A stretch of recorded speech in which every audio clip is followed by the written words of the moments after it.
My motto here at Baruk Guitars is that I build worship instruments. Some of them are wood and some of them are flesh. Hank Teuton developed a passion for building custom-made guitars while in the Coast Guard. Baruk is the Jewish word for blessing, and he seeks to instill godly character in his students as he teaches them how to craft guitars. When you bend a piece of Brazilian rosewood, let's say, first you have to cut it to the right thickness, so it has to be dimensioned properly. Then you have to soak it and get it good and wet. Then we steam it, raise that temperature, and then I put it under pressure.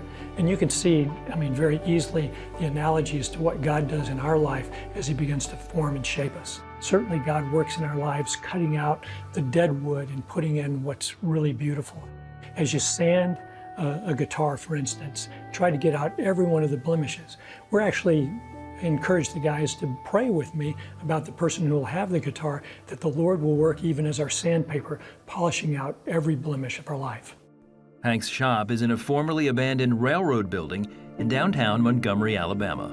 This building was the baggage house for the L&N Railroad in Union Station as the Louisville-Nashville Railroad was making their way down to the coast. I was blessed to be able to purchase the building and do a renovation, turn it into my home. Hank had intended to use the building as a place to make limited edition handmade guitars. But he soon got the idea to use the building as a place to host live music. One of the visions was to turn it into a place of collaboration and inspiration and incubation. So we're inviting young people from across the city to come. Every Friday night, I've got a group of kids who come down and play jazz music. On Saturday mornings, we do bluegrass music. And we want to be a place where, through collaboration, the worship leaders can grow in their experience and their approaches to leading worship.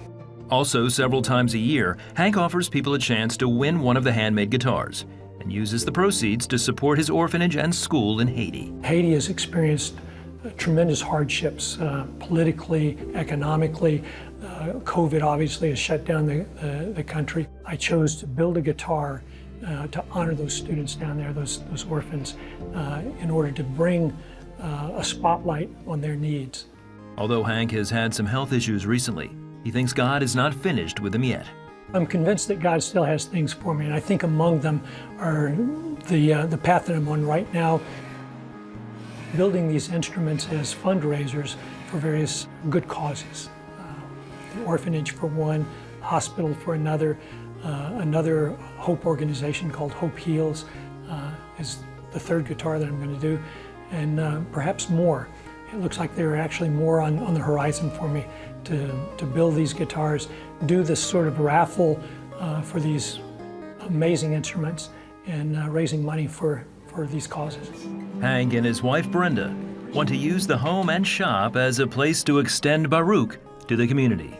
So I want this place to be not just a place where my apprentices are being spoken into, their lives are being blessed, but also the other musicians who come down, and also all who pass this way, that they see the face of God and experience the blessing of Baruk in their life.